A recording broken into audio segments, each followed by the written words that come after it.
Things morning students, आज का हमारा जो टॉपिक्स होगा नन एक्सपेक्टेड अर्थात तो अप्रत्याशित, जिसकी रिक्वायरमेंट हमारे कमेंट्स बॉक्स में छात्र छात्राओं का आता रहा है। वह टॉपिक्स है कार्बन एंड इट्स कंपाउंड। वह टॉपिक्स हमारा है कार्बन एंड इट्स कंपाउंड। इसमें एक क्वेश्चन बता रहा हूं, what is the covalent bond, what type of bond, what is the covalent bond, what is covalent bond. Covalent bond क्या है, सहसंयोजक आबंध क्या है। कोवैलेंट बॉन्ड क्या है, सहसंयोजक आबंध क्या है। तो dear students, when compound is the formed by the sharing of the electron, sharing of the electron is called the covalent bond, and which compound is the form that are called covalent compounds। जैसे methane है, ये covalent compound है। Methane जो है आपका covalent compound है। देखिए परीक्षा में आपको इससे रिलेटेड बहुत सारे प्रश्न पूछे जाते हैं। इसका इलेक्ट्रॉनिक डॉट लिखें। तो कार्बन के आउटर मोस्ट में 4 इलेक्ट्रॉन, और 4 को कार्बन को यह क्षमता नहीं है कि 4 इलेक्ट्रॉन किसी से ले ले और 4 इलेक्ट्रॉन किसी को दे दे, क्योंकि एनर्जी के दृष्टिकोण according to the energy it is not possible. तो कार्बन क्या करता है, 4 हाइड्रोजन परमाणु को बुला लेता है और एक एक इलेक्ट्रॉन का शेयर कर लेता है।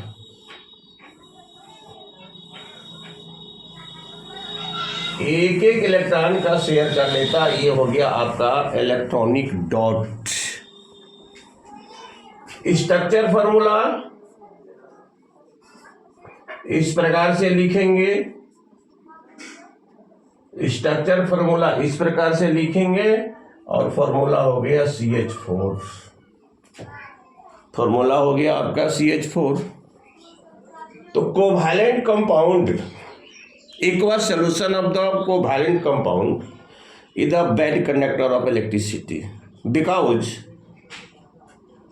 they do not give any ion in aqueous solutions। चूंकि यह किसी प्रकार के आयन नहीं देते हैं, क्योंकि यह नॉन पोलर कंपाउंड है, पोलर कंपाउंड नहीं है, यह आपका नॉन पोलर कंपाउंड है, इसलिए किसी भी प्रकार का आयन नहीं देता है। अगर आपसे पूछा जाए कि मेथेन में कितने कोवैलेंट बॉन्ड हैं, 1 2 3 4। अब आपसे कहा जा रहा है कि what type of the bonds exist in the CCl4 CaCl2। CCl4 CaCl2 इसमें किस प्रकार के बॉन्डेशन है। एक बात की मैं चर्चा कर देता हूं, C2H2 में कितने कोवैलेंट बॉन्ड हैं। आप क्या करेंगे, यहां देख रहे हैं कार्बन 2 है, हाइड्रोजन 2 है, तो 2 जोड़ दीजिए, आपका 4 हुआ, उसमें 1 माइनस कर दीजिए, 3 कोवैलेंट कंपाउंड है। देख लीजिए, एथाइन हो गया, triple bond, hydrogen hydrogen, 1 bond 2 bond 3 bond. परीक्षा में प्रायः पूछा करता है कि बॉन्ड की संख्या बतावें, कितने उसका बॉन्डेशन है। बॉन्ड की संख्या प्रायः परीक्षा में बॉन्ड की संख्या प्रायः परीक्षा में पूछा करता है। जैसे आपसे पूछ दिया जाए कि ब्यूटेन में कितने बॉन्डेशन है, कितने कोवैलेंट बॉन्डेशन है, C4H10। तो आप सीधे करेंगे, कार्बन यहाँ 4 है, हाइड्रोजन यहाँ 10 है, 14, और 14 में 1 माइनस कर देंगे, 13 कोवैलेंट कंपाउंड होगा। 13 कोवैलेंट कंपाउंड होगा। एक प्रश्न है कि CCl4, एक प्रश्न हमारा है कि CCl4 और CaCl2 में किस प्रकार के बॉन्डेशन है। CCl4 और CaCl2 में किस प्रकार का बॉन्डेशन है। तो डियर स्टूडेंट्स, इसको कहते हैं कार्बन टेट्राक्लोराइड। अगर पूछा जाए कितने कोवैलेंट बॉन्ड है, कार्बन यहाँ पर 1 है और क्लोरीन यहाँ पर 4 है, तो 4 1 5, 5 घटा 1 4 इसमें बॉन्डेशन है। इसमें आपका कोवैलेंट बॉन्डेशन 4 है। लेकिन सबसे मोस्ट इम्पोर्टेंट क्वेश्चन यहाँ पर इसमें यह छिपा हुआ है कॉन्सेप्ट कि सैचुरेटेड हाइड्रोकार्बन कभी भी करता है तो प्रतिस्थापन अभिक्रिया करता है। कभी भी करता है तो वह प्रतिस्थापन अभिक्रिया ही करता है, वो कैटालिस्ट के उपस्थिति में। तो CCl4 मैंने लिखा था, कार्बन के आउटर मोस्ट में 4 इलेक्ट्रॉन, क्लोरीन यहाँ, क्लोरीन क्लोरीन क्लोरीन। चूंकि क्लोरीन की वैलेंसी 1 होती है, कंबाइंड कैपेसिटी 1 होती है, 2 2 4 2 6 1 7। 1 इलेक्ट्रॉन किसे कमी है, 1 इलेक्ट्रॉन कार्बन से शेयर करके अपने ऑक्टेन को कंप्लीट कर लेता है। तो क्लोरीन क्लोरीन क्लोरीन क्लोरीन, और देखिए सबका ऑक्टेंट स्वतः कंप्लीट हो गया, सबका ऑक्टेंट स्वतः कंप्लीट हो गया। कार्बन का भी 8 हो गया और हर क्लोरीन का भी 8 हो गया। अब रहा बात, इससे मेजर एक कॉन्सेप्ट है कि भाई मेथेन क्लोरीन के साथ किस प्रकार की अभिक्रिया करता है। तो प्रतिस्थापन अभिक्रिया करता है और ये 4 चरणों में करता है। जैसे CH4, यहाँ Cl2, यहाँ लिखिए सनलाइट। ये क्या करता है, क्लोरीन इससे एक हाइड्रोजन को विस्थापित कर देता है और उसका जगह ले लेता है CH3Cl, और एक हाइड्रोजन जो विस्थापित हुआ इसमें से यहाँ पर आया, 2 क्लोरीन में से 1 क्लोरीन इसमें गया, 1 क्लोरीन इसमें आएगा। अब ये बनेगा रिएक्टेंट CH3Cl प्लस Cl2। अब 2 क्लोरीन है, 1 हाइड्रोजन को रिप्लेस करेगा, उसके जगह पर अपना स्थान लेगा, तो हाइड्रोजन हो जाएगा 2, Cl2 हो जाएगा 2। 1 हाइड्रोजन जो घटा आपका यहाँ पर आएगा, 2 क्लोरीन में से 1 क्लोरीन यहाँ गया, 1 क्लोरीन यहाँ आएगा। फिर ये बनेगा रिएक्टेंट CH2 Cl2 Cl2। फिर इसी प्रकार से CH3 CH plus Cl3 plus HCl। फिर वही रिपीट कीजिए, ये बनेगा रिएक्टेंट बनेगा CHCl3। तो ये आपको फिर इसको डिस्प्लेस करेगा CHCl3 अब देखिए CHCl3 प्लस Cl2। फिर क्या करेगा, इसमें से एक हाइड्रोजन को हटाएगा, CCl4 बनेगा, इधर बनेगा HCl। ये बोर्ड एग्जामिनी के ख्याल से 2024 के बोर्ड के लिए मोस्ट इम्पोर्टेंट क्वेश्चन है ये। व्हाट हैपेंस या what type of the reaction acts with the methane to chlorine in the presence of the sunlight. सूरज के प्रकाश में मेथेन क्लोरीन के साथ किस प्रकार की अभिक्रिया करता है, ये 4 चरण में देंगे आप। और यह ध्यान दीजिएगा कि कोई भी हाइड्रोकार्बन ऑक्सीजन से संयोग करके कार्बन डाइऑक्साइड जल ही देता है। देगा परीक्षा में, right on the chemical property of the LPG। Methane, ethane, propane, butane, तो कार्बन डाइऑक्साइड जल ही लिखेंगे, अंत में उसको बैलेंस कर देना आपको है। उसके बाद अब क्वेश्चन था हमारा CaCl2 में कौन सा बॉन्डेशन है। CaCl2 में कौन सा बॉन्डेशन है, इसके बारे में हमको अब चर्चा करनी है। तो CaCl2 में कौन सा बॉन्डेशन है, शायद आप लोग पढ़े भी होंगे कि CaCl2 में कौन सा बंधन है। तो इसका मैं कॉन्सेप्ट कंप्लीट कर देता हूँ कि CaCl2 में कौन सा बॉन्डेशन है। तो अब देखिए, कैल्शियम का इलेक्ट्रॉनिक विन्यास होता है 2882 और क्लोरीन का होता है 287। क्लोरीन को अब देखते हैं, इसको अपना ऑक्टेन पूरा करने के लिए या तो 6 इलेक्ट्रॉन लेना होगा, जो कि संभव नहीं है। इसको 7 इलेक्ट्रॉन त्यागना होगा, यह संभव नहीं है। तो क्लोरीन क्या करता है, कैल्शियम क्या करता है, 2 इलेक्ट्रॉन लॉस कर देता है। अब क्लोरीन इसके द्वारा लॉस किए गए इलेक्ट्रॉन को ग्रहण कर लेता है, लेकिन यहां पर इसको तो एक ही लेने की क्षमता है, और एक क्लोरीन और दीजिए Cl-।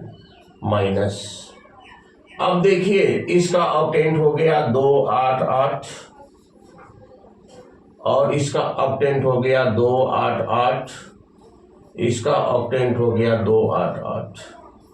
देखिए, तो which compound in the form by the exchanging of the electron, that compound is the called electrovalent compound. यह इलेक्ट्रोवायलेंट कंपाउंड है। जब इसे हम जल में डालेंगे, its aqua solution is the best conductor of electricity, also it is the called ionic compound. Electrovalent compound को हम लोग आयनिक कंपाउंड भी कहते हैं। इलेक्ट्रोवायलेंट कंपाउंड को हम लोग आयनिक कंपाउंड भी कहते हैं, लेकिन इतना करने की आवश्यकता नहीं है। We know that electronic configuration of the Cl and the calcium has a 2 valency, chlorine has a 1 valency। तो यहाँ आप 2 लिखिए, इसका वैलेंसी 1 होता है, यहाँ 1 लिखिए। Duration of the chemical reaction, valency electron of the both atom are exchange. Chemical reaction के दौरान दोनों एटम के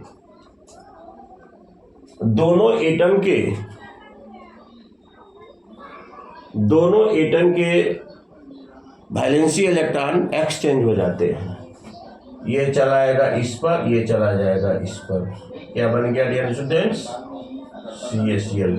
देखें कितनी मैं इजी तरीके से आपको इस संदर्भ में समझाने का प्रयास कर रहे हैं, तो आप साइंस के प्रति उबाऊजनक आपकी स्थिति उत्पन्न नहीं हो। साइंस के प्रति आपकी वह पढ़ने और पढ़ाने की कला पर डिपेंड करता है कि आपको साइंस या मैथमेटिक्स या कोई विषय, SST हो, कोई विषय हो, उबाऊजनक महसूस नहीं हो। वह टीचर के एबिलिटी और विद्यार्थी के क्षमता और विद्यार्थी के रुचि पर डिपेंड करता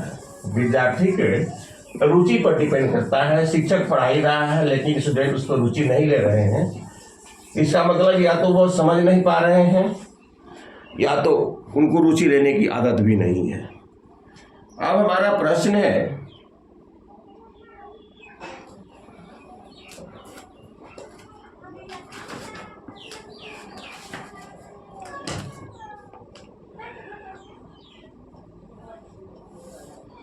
what are the unsaturated hydrocarbon more reactive than the saturated hydrocarbon? Dear students, अब हमारा प्रश्न है कि why are the unsaturated hydrocarbons, why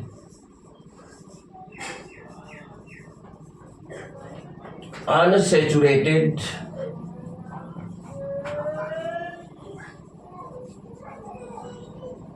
hydrocarbons hydrocarbons more reactive than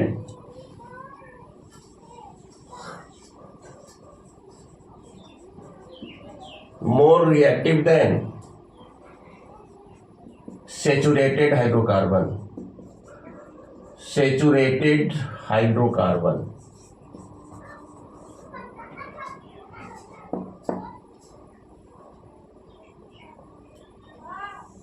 unsaturated का मतलब होता है असंतृप्त।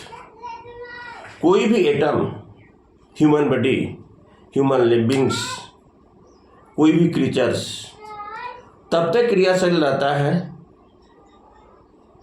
जब तक कि उससे स्टेबिलिटी नहीं मिल जाती है। ठीक वही बात एटम के साथ होता है, कंपाउंड के साथ होता है। सेचुरेटेड हाइड्रोकार्बन में सिंगल बॉन्डेशन होते हैं और alkene who is also called alkane. Alkane means less reactive.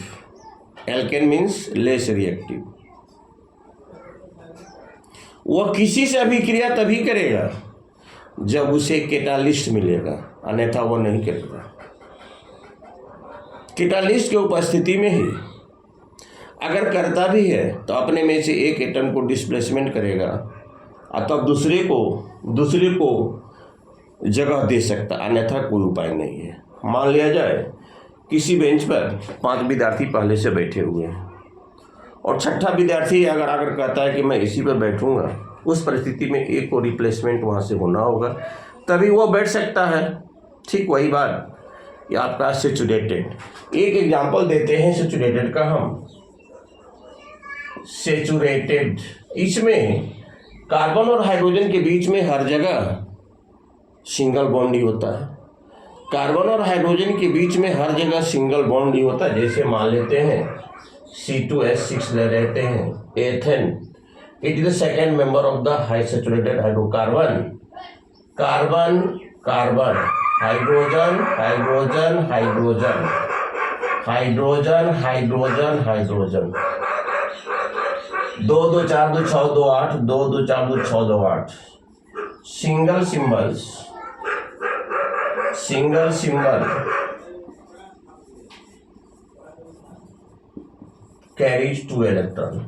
यह ध्यान रखिएगा, जहां पर सिंगल सिंबल दिया हुआ है वह 2 इलेक्ट्रॉन का इंट्रोडक्शन देता है।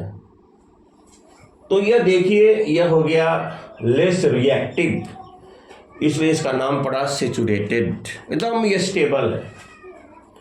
अगर वो अभिक्रिया करता भी है तो प्रतिस्थापन अभिक्रिया करेगा। क्यों भाई? क्योंकि इसका तो ऑक्टेन कंप्लीट पहले से ही है। अब देखिए, आप अनसेचुरेटेड के बारे में चर्चा हम कर रहे हैं। जैसे मान लीजिए एथीन है, एथीन का सूत्र होता है एल्किन का CnH2n, तो n बराबर आप 2 लेते हैं तो C2H4 होता है। Carbon double bondation, hydrogen hydrogen hydrogen hydrogen. देखिए 2 कार्बन परमाणुओं के बीच में 2 इलेक्ट्रॉन का शेयर हुआ है। जब तक वह 1 इलेक्ट्रॉन में कन्वर्ट नहीं होता है तब तक वह सेचुरेटेड नहीं बनेगा, क्रियाशील रहेगा, मोर रिएक्टिव रहेगा 24 आवर्स। तो भाई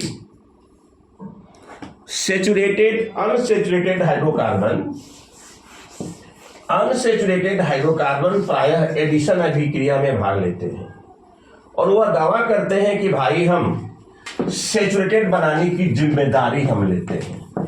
वह कहते हैं कि हम बनाएंगे सेचुरेटेड, इसके लिए आपको कोई टेंशन नहीं लेना है, खाली आप लोग हमारे साथ फ्रेंडशिप की भावना को रखें और फ्रेंडशिप की भावना से पढ़ें।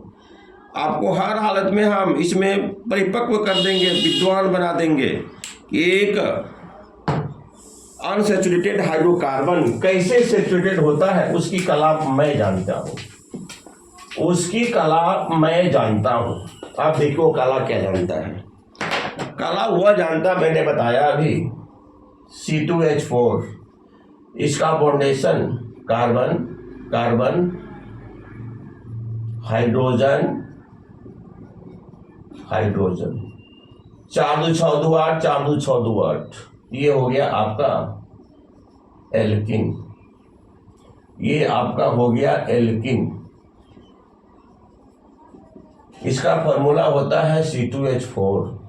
इसमें अगर 2 हाइड्रोजन परमाणु हाइड्रोजन के एक अणु रिएक्ट कर जाते हैं तो केवल सेम एटम का ऐड कर देते हैं, तो बन गया C2H4 C2H6, carbon carbon hydrogen hydrogen hydrogen hydrogen hydrogen hydrogen. देखिए उसने दावा किया, केवल हमको समय दीजिए, देखिए मैं कैसे इसको बना देता हूँ सैचुरेटेड।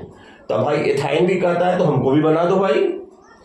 तो एथाइन का हो गया C2H2, carbon triple bondation hydrogen hydrogen hydrogen hydrogen hydrogen. अब देखिए 3 3 6 2 8, ये एथाइन है, most reactive compound because it is non saturated. तो वो दावा जो किया है कि भाई आपको घबराने की बात नहीं है, तो अपने दावा की पूर्ति कैसे हुआ करेगा। सबसे पहले C2H2 रिएक्ट किया तो क्या बना, C2H4 बना। सेम कास्ट को जोड़ देते हैं, सेम टर्म को जोड़ देते हैं, ये बन गया आपका एथिन, ये बन गया आपका एथिन। C2H4 प्लस H2, ये बन गया एथिन C2H6। देखिए इसकी दावा कितनी मजबूत दावा है। वो जो कहा था वह किया। आदमी वही होता है जो करे वह करे, ऐसा नहीं कि कह दिया हम पूरा कर देंगे और पूरा नहीं करेंगे, ऐसा बात नहीं होना चाहिए। तो अब देखिए एक नॉन लिविंग थिंग इस प्रकार की बातों को सोचता है तो हम लोग भी भाई सोचना चाहिए। अब देखिए ये तो हो गया सेम एटम के बारे में। अगर डिफरेंट एटम है, जैसे carbon double bondation, carbon double बॉन्डेशन,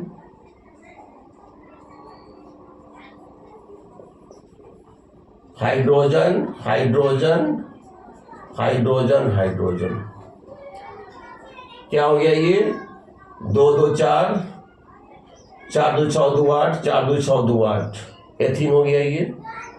तो C2H4 अगर हम Cl2 को ऐड करते हैं तो Cl2 केवल इसके साथ ऐड हो जाएगा और कुछ करना नहीं इसमें। Cl2 एडिशन रिएक्शन तो बन जाएगा C2H4 Cl2, दो ठो को ये डिस्प्लेसमेंट कर देगा तो C2H2 Cl2, C2H2 Cl2 carbon दीजिए 2 और हाइड्रोजन दीजिए 2 ठो है और Cl दीजिए 2 ठो है, Cl हाइड्रोजन यहाँ पर कितना था 2 2 4 2 6 2 2 4 2 6, यहाँ पर डबल बॉन्डेशन था। अब इसको करते हम हैं 2 2 4 4 8 2 2 4 4 8। इस प्रकार से C2HCl2 ये डबल बॉन्डेशन आपका हम दिए हैं आपको एथीन, तो C2H4 पहले से है, तो C2H4 पहले से है, तो कार्बन का हो गया आपका ये दीजिए, हाइड्रोजन दीजिए, हाइड्रोजन दीजिए, हाइड्रोजन दीजिए, हाइड्रोजन आपका 4 ठो है, हाइड्रोजन आपका 4 ठो है, हाइड्रोजन 4 ठो है। तो ये 2 2 4 2 6 2 2 4 2 6। अब देखिए तो 4 2 6 2 8 4 2 6 2 8, मात्र एक बार क्लोरीन से क्या करेगा डिस्प्लेसमेंट करेगा और इसके H के जगह पर जो खाली जगह पर है वहां पर क्लोरीन एडजस्ट हो जाएगा, वहां हो जाएगा आपका क्लोरीन एडजस्ट हो जाएगा। अब देखिए carbon hydrogen hydrogen chlorine, hydrogen hydrogen chlorine, 2 2 4 2 6 2 8 2 2 4 2 6 2 8। इस प्रकार से एडिशन रिएक्शन में केवल प्रतिस्थापन और इसमें केवल अनसैचुरेटेड हाइड्रोकार्बन ही भाग लेते हैं और कोशिश करते हैं अनसैचुरेटेड हाइड्रोकार्बन प्राय यह कोशिश करते हैं कि अगर वह एल्काइन है तो एल्किन बनाएगा, एल्किन है तो एल्केन बनाएगा। अब डियर स्टूडेंट्स, आगे का हमारा प्रश्न है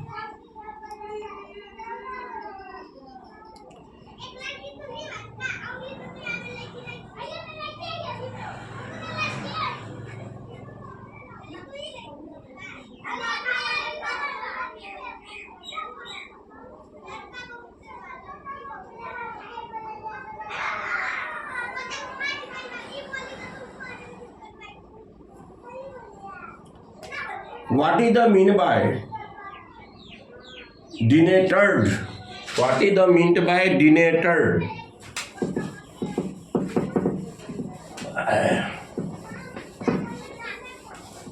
What is the mean by?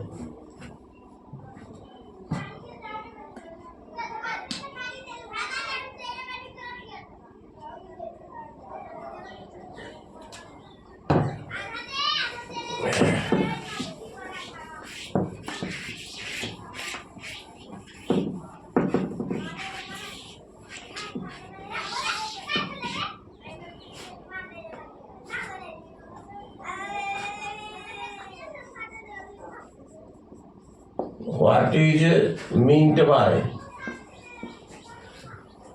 What is the meant by?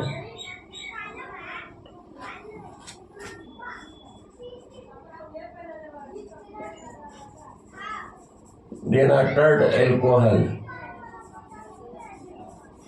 What is the meant by denatured alcohol?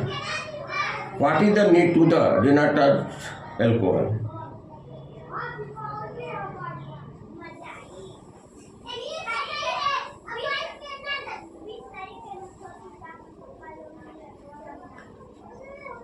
What is the meant by denatured? विकृत एल्कोहल।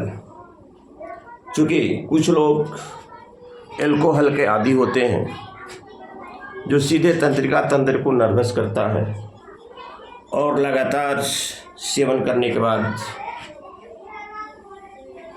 बीमारी और मौत के बीच संघर्ष करते रहता है और दुनिया से अंत में चल बसता है। तो एल्कोहल जो होता है, एल्कोहल का जो जनरल फॉर्मूला होता है CnH2n+1 ×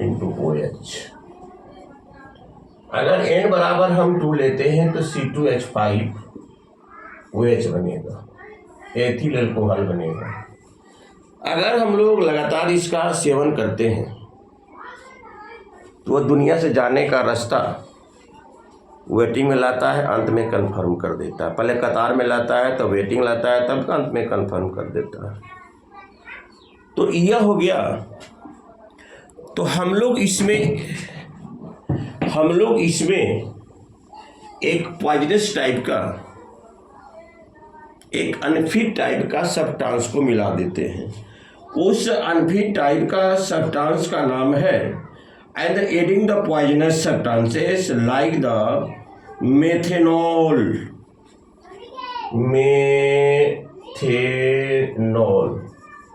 ख्याल रखिएगा बोर्ड परीक्षा में यह हमेशा पूछते रहता है।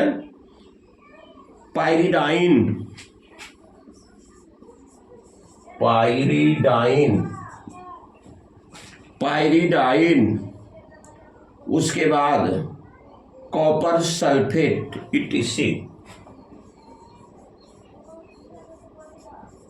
Copper sulphate etc।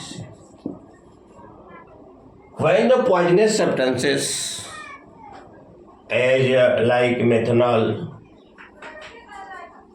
pyridine,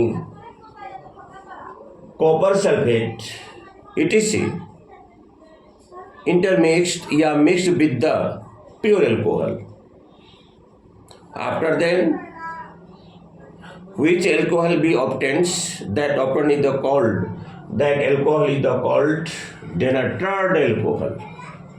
ताकि जैसे लोग पीने का प्रयास करेंगे तो अनफिट उसकी सुगंध आएगी। इसलिए प्रायः अच्छे एल्कोहल में, प्योर एल्कोहल में आपको अनफिट पॉइजनस सब्सटेंसेस मिला दिए जाते हैं। ये सब पॉइजनस सब्सटेंसेस होता है, ये सब पॉइजनस सब्सटेंसेस होता है। तो विकृत एल्कोहल क्या है? जब अच्छे एल्कोहल में C2H5OH में अगर methanol, pyridine, copper sulphate ETC इन सब प्रकार के पदार्थों को मिला दिया जाता है, तब उसको हम कहते हैं डिनेटर्ड एल्कोहल। उसको हम लोग कहते हैं डिनेटर्ड एल्कोहल कहते हैं। और इसका कभी काल होमोलॉजियस सीरीज भी पूछ देता है कि write the homologous series of the alcohol group. तो डियर स्टूडेंट्स, इसमें कभी काल प्रश्न यह भी हमारा रहता है सजातीय श्रेणी, जिसको कि हम लोग समजातीय श्रेणी भी कहते हैं। सजातीय श्रेणी, जिसको हम लोग सजातीय श्रेणी भी कहते हैं, सजातीय श्रेणी भी कहते हैं, जिसको हम लोग सजातीय श्रेणी भी कहते हैं। तो कार्बन कंपाउंड के दूसरे तीसरे पेज में ही है, कार्बन कंपाउंड का जो साइज है उसमें दूसरे तीसरे पेज में ही है। इसका general formula R/OH। R means CnH2n+1 into OH। N बराबर 1 लीजिए, CH3OH। N बराबर 2 लीजिए, C2H5OH। N बराबर 3 लीजिए, C3H7OH। N बराबर 4 लीजिए, C4H9OH। N बराबर 5 लीजिए, C5H11OH। Methyl alcohol, ethyl alcohol, propene alcohol, butene alcohol, pentene alcohol. इसका होमोलॉजियस सीरीज हुआ, इसका आपका होमोलॉजियस सीरीज हुआ, ये आपका होमोलॉजियस सीरीज हुआ। और होमोलॉजियस सीरीज में यह देखा जाता है कि इसके सबके केमिकल प्रॉपर्टी तो सेम होते हैं और स्ट्रक्चर फॉर्मूला के कारण उसका फिजिकल प्रॉपर्टी हमारा अलग अलग होता है। देखिए इसकी क्या विशेषताएं हैं। प्रत्येक दो सदस्यों के बीच में कितना का है डिफरेंस हुआ, देखिए। कार्बन यहाँ 1 है, कार्बन यहाँ 2 है, हाइड्रोजन यहाँ 3 है, हाइड्रोजन यहाँ 5 है, तो CH2। इस दोनों में चलिए, कार्बन यहाँ 2 है, कार्बन यहाँ 3 है, फिर CH2।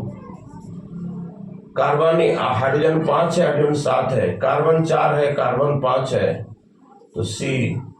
यहाँ 9 है, यहाँ 11 है, तो CH2।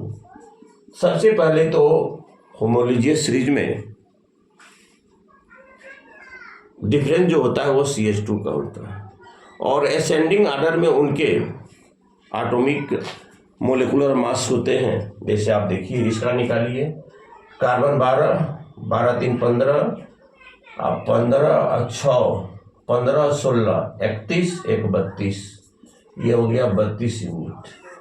इसको निकालिए, 12 दूनी 24, 5 29, 29 16 जोड़िए, 9 6 15, 2 1 3 45, अब 45 यहाँ 1 कर दीजिए 46, इसका हो गया 46 यूनिट। इसको जोड़िए, 12 3 36, 36 और 7 43, और 43 16 9 59, 1 हो गया 60। देख रहे हैं, ये बढ़ते हुए असेंडिंग में जाएगा, ये बढ़ते हुए आपका असेंडिंग में जाएगा।